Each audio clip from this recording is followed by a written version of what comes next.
What if I revealed that, hidden in plain sight, a clandestine group of vampires has been scheming to bring forth their own dark messiah? This entity, born from the most sinister ceremonies known to humanity, might be walking among us, subtly shaping our world in ways we can't even fathom. Could such a being, created through forbidden magic and demonic rituals, truly exist unnoticed? Are you ready to plunge into the abyss to uncover truths deliberately concealed from mankind? Welcome to Myths Unearthed, where ancient tales, buried terrors, and otherworldly conflicts come alive. If you're passionate about exploring the hidden realms of mythology, please give this video a thumbs up, subscribe to our channel, and hit the bell icon to stay updated on every epic tale. Music. The tale begins with murmurs of a cryptic dark savior, a being birthed through rituals blending malevolent mysticism with esoteric numerology. These practices aren't just the stuff of fiction, some claim they're grounded in real, arcane traditions. Certain whispers suggest that even notable figures in today's world might trace their origins to these shadowy rites. Though often brushed off as outlandish theories, these ideas linger in communities captivated by the occult. At the heart of these ominous ceremonies lies numerology, particularly the power of the number 9, a symbol deeply revered in mystical traditions. In numerology, 9 represents ultimate spiritual pride and self-importance, tied to the curious mathematical trait that any multiple of 9, when its digits are added together, always returns to 9. This number, seen as profoundly potent, holds a significant place in tarot and Kabbalistic teachings. Let me know if you'd like further tweaks or have additional text to rewrite. Practitioners leverage this energy, attempting to manifest hidden desires into tangible realities. Deeply entwined with this narrative is the Order of the 9 Unknown Men, an enigmatic group said to preside at the apex of clandestine societies. Originating from ancient India, this obscure fraternity allegedly controls esoteric knowledge far surpassing mainstream understanding. Its existence surfaces through leaked testimonies of former members, fueling speculations about its terrifying reach and the true extent of its power. According to William Schnell, who notably discussed these topics in depth, above this order exist even more ominous figures. 7 fallen angels overseen by none other than Lucifer himself, famously known as the Prince of this world. As astonishing as this hierarchy appears, it's not entirely fictionalized. Historical texts and insider accounts suggest that these organizations genuinely exist, rooted deeply in occultism. For instance, the Black Rock influence, often discussed by conspiracy theorists, aligns disturbingly well with these occult narratives. The idea that global governance is secretly steered by mystical rituals involving entities beyond human comprehension challenges everything we thought we knew about reality. It compels us to question the legitimacy of what we deem ordinary, blurring the lines between fact and myth. The broader implications of these revelations lead us to unsettling questions. Could real-world political entities, intelligence agencies, or influential corporations genuinely be manipulated by supernatural forces through rituals and occult symbolism? Indeed, many have hinted at these clandestine ties. Take the formation of intelligence organizations such as the CIA, allegedly born out of secretive university fraternities like Skull and Bones, hinting strongly at occult affiliations influencing world history from behind closed doors. Historically, the connection between espionage, intelligence, and occult practices is more prevalent than most realize, notes John Dee, a mystic and advisor to Queen Elizabeth I, who combined espionage with esoteric magic, particularly Enochian magic, as discussed in Donald Tyson's Enochian Magic for Beginners. Reflecting on these secret societies, it's chillingly clear that their influence, though veiled, is pervasive. Members engage in rituals intended not only to summon but to manipulate entities from other dimensions, entities potentially capable of possessing humans and influencing events worldwide. These revelations shake the foundations of our understanding of reality, unveiling a hidden world governed by unseen powers. Yet, despite extensive investigation, one haunting question remains. How deeply are we ordinary individuals entwined in their hidden game? To fully grasp the scope of the control exerted by secret societies, writes William Schnell in his book Secrets of the Hidden Masters, one must accept the terrifying reality of unseen entities dictating the fates of nations, manipulating global conflicts, and steering humanity toward an unknown destiny. Will humanity awaken to these dark manipulations before it's too late? Or are we doomed to forever remain pawns in a sinister cosmic chess game orchestrated by powers we cannot yet comprehend? Music. There are those who believe that the birth of the Antichrist is not merely symbolic or metaphorical. It is literal, deliberate, and bound to ancient occult rituals practiced in total secrecy. These aren't ordinary rites but ceremonies deeply embedded in sexual mysticism and spiritual corruption. Some sources suggest that certain influential figures might have been conceived through such dark means, although concrete evidence remains elusive. However, the belief persists in certain circles, particularly among those who study the intersections of numerology, mysticism, and power. These initiates insist that sex rituals aimed at invoking demonic presences are real, practiced, and considered sacred by those within. The goal is to channel energy to create vessels, living beings born not just of flesh but imbued with spiritual intention from dark forces. Such beliefs bring us to the mysterious Order of the Nine Unknown Men, often compared to fictional societies like the Priory of Shaun but allegedly far more ancient and potent. While the group is called unknown, some claim that insiders have leaked enough to suggest its reality. The fixation on the number 9 is no coincidence. In occult traditions, 9 is seen as a sacred number tied to ego, vanity, and power. Its mathematical properties, where any multiple of 9 reduces back to 9, are said to represent a cycle of closed divine energy. This logic is embedded in the tarot, in Kabbalah, and in ritual symbolism. The number's resonance is not just intellectual, it's spiritual. It serves as a gatekeeper of hidden truths and energetic thresholds that only initiates may pass. The Kabbalah, a mystical branch of Jewish tradition, plays a central role in these interpretations.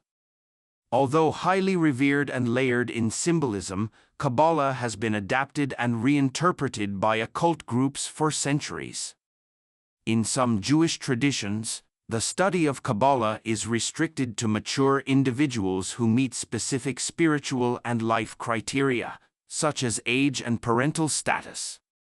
Yet, outside these orthodox frameworks, Kabbalah has been used as a powerful spiritual technology. Depending on the practitioner's intent, it can serve purposes as diverse as divine communion, personal empowerment, business strategy, or psychological manipulation. This flexibility has made it a core structure in the spiritual architecture of many secret orders. The crossover between Christian mysticism and other esoteric systems is not uncommon. Orders like the Rosicrucians, while rooted in Christian symbolism, draw heavily from Egyptian rituals, Gnostic texts, and astrological alignments. Their founder, Christian Rosenkreutz, is said to have merged multiple traditions into one path. Symbols like the rose and the cross are interpreted as a union between the physical and the spiritual. Yet, Many Christians view such practices with skepticism or outright condemnation. Biblical texts, such as those found in Deuteronomy, explicitly warn against divination and magical practices, creating a theological divide. Still, some Masons and Rosicrucians continue to identify as Christians, seeing no contradiction between their mystical affiliations and their faith. This theological tension highlights a deeper cultural conflict. While certain spiritual practices aim for enlightenment and balance, others blur the lines of morality. Some former members of secret societies argue that there are rituals and beliefs that fundamentally oppose Christian teachings, making it impossible to reconcile the two. It's like supporting two rival football clubs simultaneously. Eventually, a choice must be made, and that choice often comes at great personal cost. The emotional pull of ancient traditions, combined with a promise of hidden knowledge, can be overwhelming. Many are drawn in by curiosity, only to find themselves spiritually entangled beyond retreat.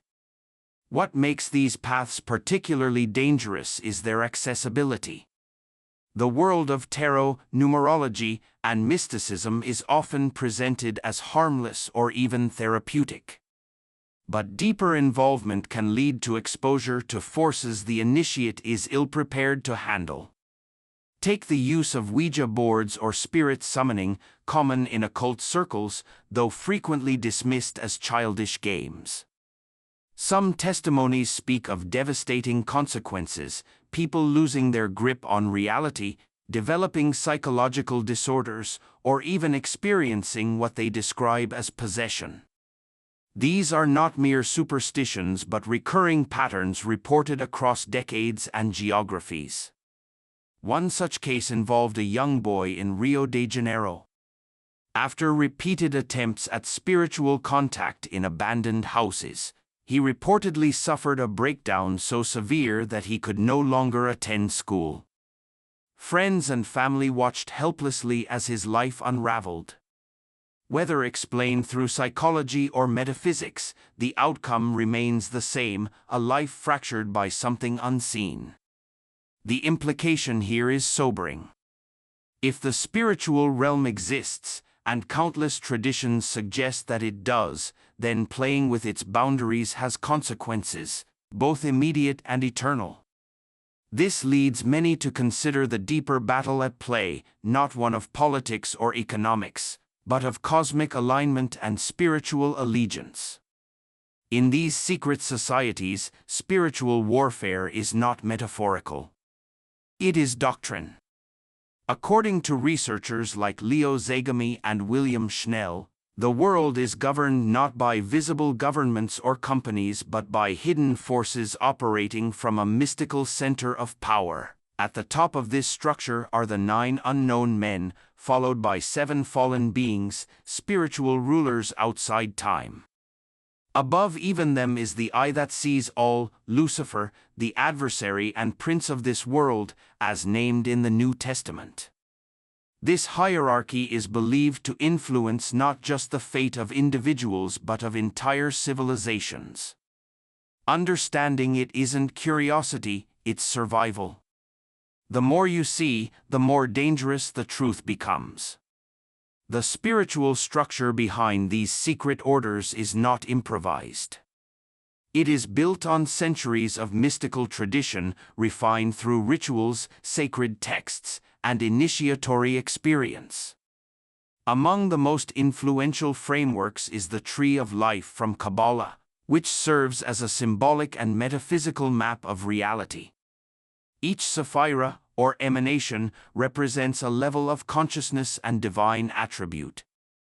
The doctrine teaches that by ascending these levels, the initiate undergoes not only transformation but disintegration, eventually dissolving the ego to align with something greater, something incomprehensible.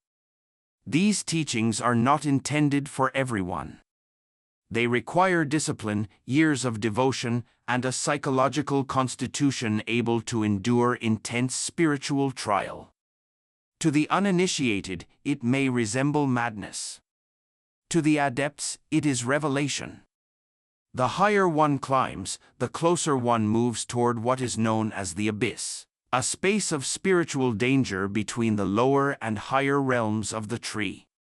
Those who reach this precipice must confront the annihilation of their identity, passing beyond death, the hidden sapphira that represents forbidden knowledge. Many who attempt this crossing do not return the same, if at all. The abyss is populated not only by symbols but by entities, forces that test the soul. According to esoteric doctrine, these entities are not evil in the traditional sense but guardians of thresholds. Their role is to ensure that only those spiritually worthy pass through. For those unprepared, the crossing fractures the mind and severs any connection to ordinary human experience.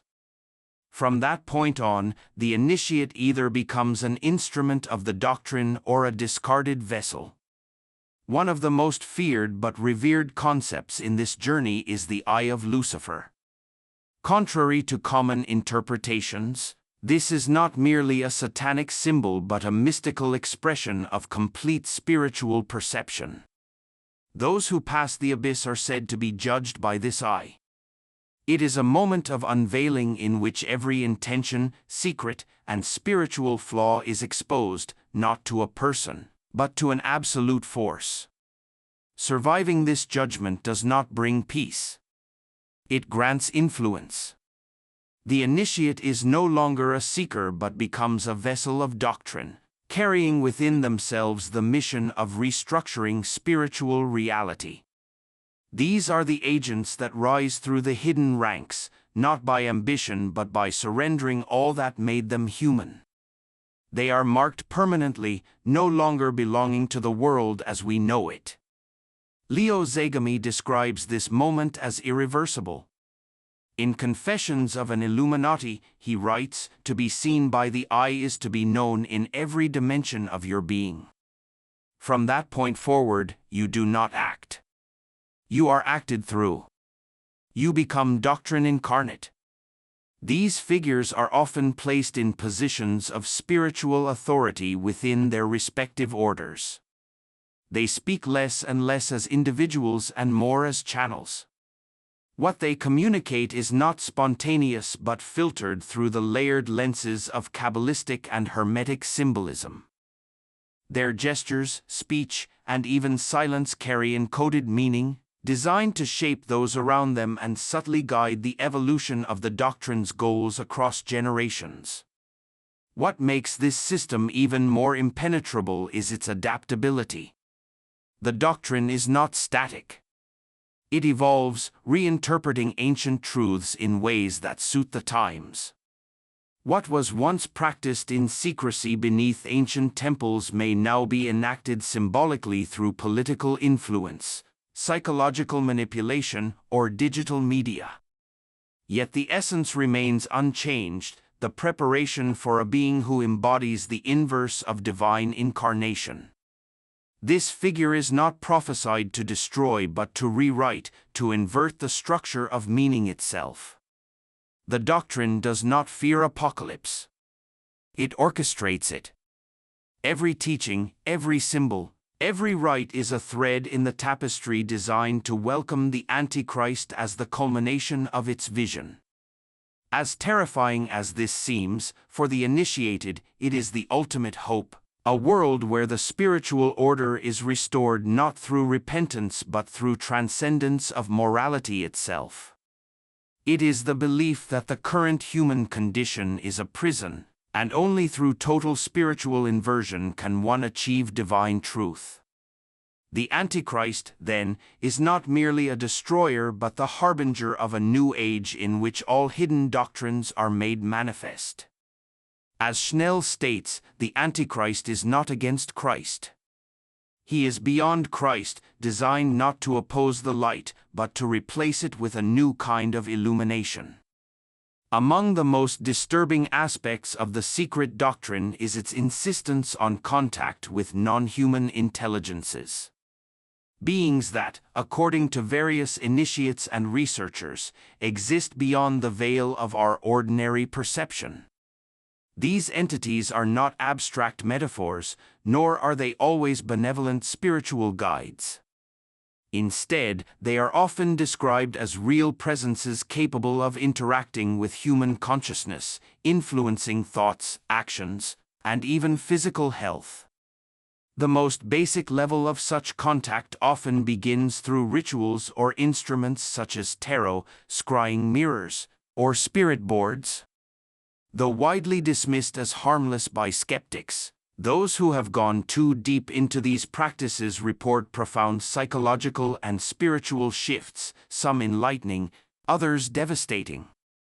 These initial methods are merely the surface. In advanced levels of initiation, the rituals become increasingly complex and dangerous. The goal shifts from passive observation to active invocation. Certain individuals, often referred to as channels or vessels, become mediums for these entities. They report entering altered states of consciousness where their own identity recedes, allowing another presence to speak or act through them. This is not limited to esoteric societies. Historical records show similar phenomena in various mystical and religious traditions. But within these secret orders, the practice is codified, systematized, and weaponized. The contact is not accidental. It is engineered. The boundary between mind and spirit is deliberately dissolved to allow entry. And once the door is open, it rarely closes completely.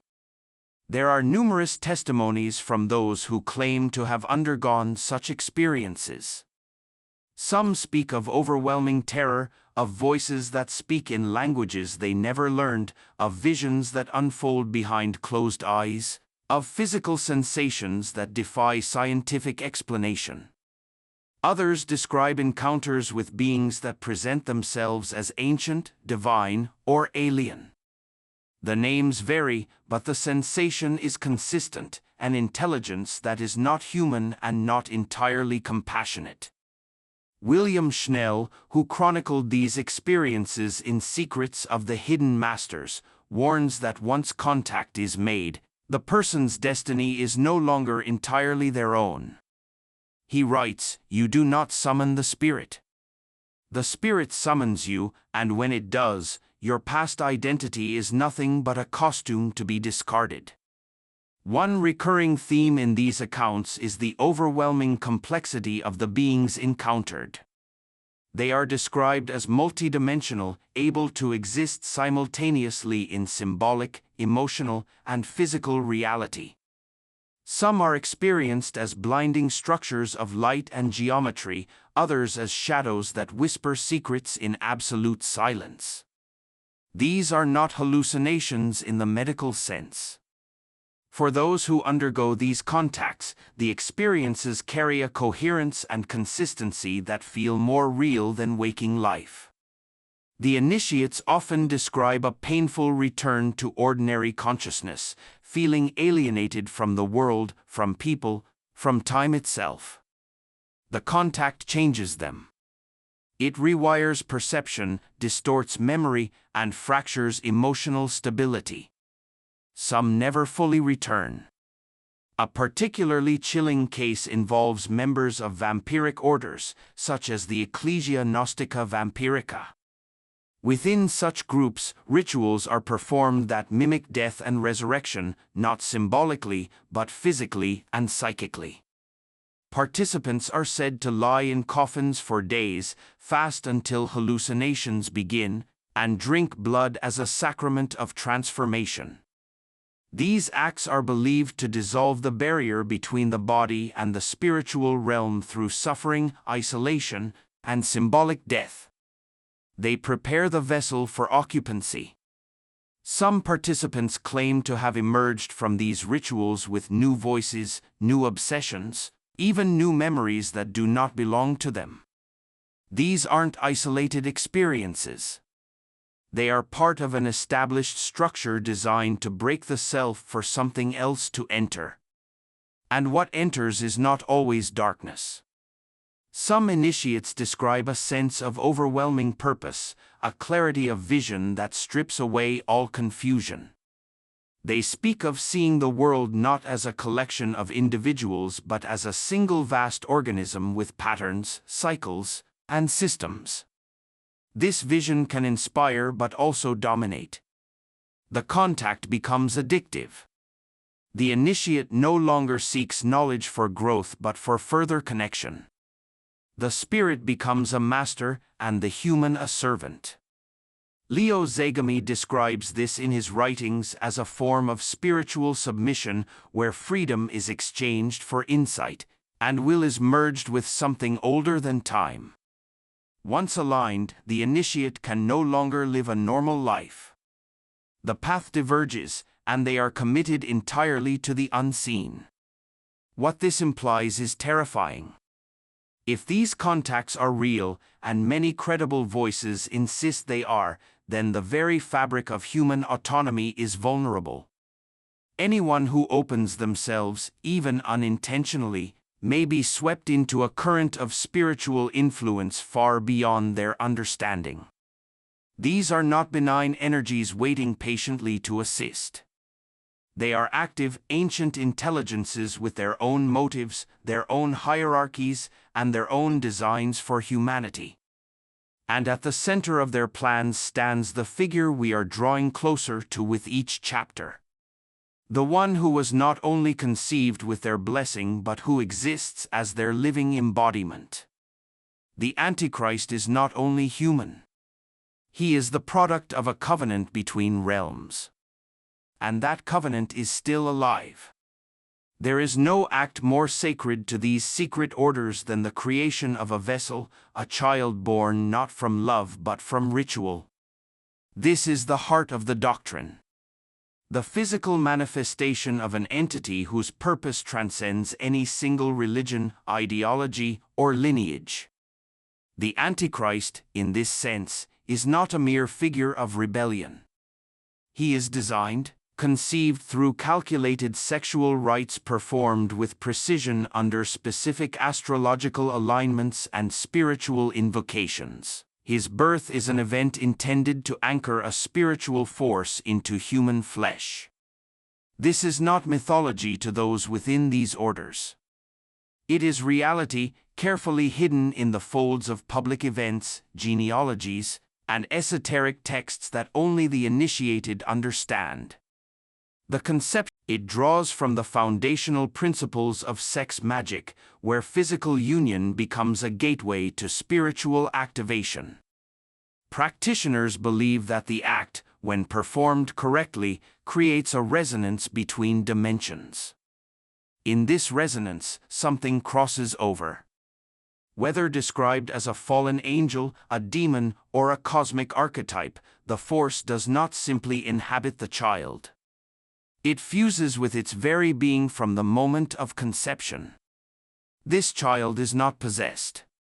He is born already inhabited, crafted to become a living conduit for intelligence that is not of this world. In occult terminology, this is not considered blasphemy but fulfillment, the arrival of a new template for human evolution, albeit one not sanctioned by divine light. There have been whispers, never confirmed but widely believed, of powerful individuals whose rise to influence coincided with reports of these kinds of births. Some were said to exhibit unnatural insight, manipulative charisma, or immunity to emotional pain from a young age. Others were embedded into structures of power without resistance, as if their path had been laid out long before their birth. But the truth, as with everything in these circles, is layered beneath metaphor and code. It is not about one man but about a spiritual pattern entering the world. The Antichrist is not necessarily singular. He is a role, a function, and any suitable vessel could serve it if they were conceived and raised under the correct rites, surrounded by symbols and teachings that reinforce their spiritual identity. These children are not raised like ordinary humans from the beginning. Their environment is controlled, filled with ancient texts, sacred geometry, and continuous exposure to energies meant to nourish their spiritual essence. Isolation is common, not as punishment but as spiritual protection. They are taught not empathy but control, not humility but sovereignty. The doctrine demands that they understand the world not through emotion but through structure, through patterns, forces, and influence. Their educators are not merely teachers but handlers, initiates tasked with ensuring that the soul within the child does not deviate from its purpose. This is not parenting. It is cultivation. The child's destiny is not questioned. It is reinforced daily through ritual, language, and symbolic architecture embedded in their surroundings. What makes this incarnation even more dangerous is that it is invisible. The Antichrist will not arrive with flames or monstrous deformity. He will look like us, speak like us, even suffer like us. But beneath the appearance lies a spiritual blueprint foreign to the divine design of humanity. His mission is not destruction through violence but inversion through seduction, of ideas, of values, of meaning itself. He will preach unity while fracturing the soul. He will offer freedom while establishing control. His power will not come from armies but from influence. Culture, media, and technology will become his instruments. And those who recognize him too late will find themselves not opposing him but serving him without ever knowing when they crossed that line. This is the endgame of the doctrine, not apocalypse in fire, but the quiet replacement of spiritual reality with its counterfeit. The incarnated Antichrist does not need to convince the world to reject God. He only needs to shift the axis of faith until God is no longer recognizable. By then, temples will still stand, prayers will still be said, but the energy received will not ascend. It will feed something else. And once this structure is in place, there will be no need for secrecy. The veil will drop, not with terror, but with applause. Humanity will welcome what it thinks is salvation, only to discover that it has crowned its own prison as king.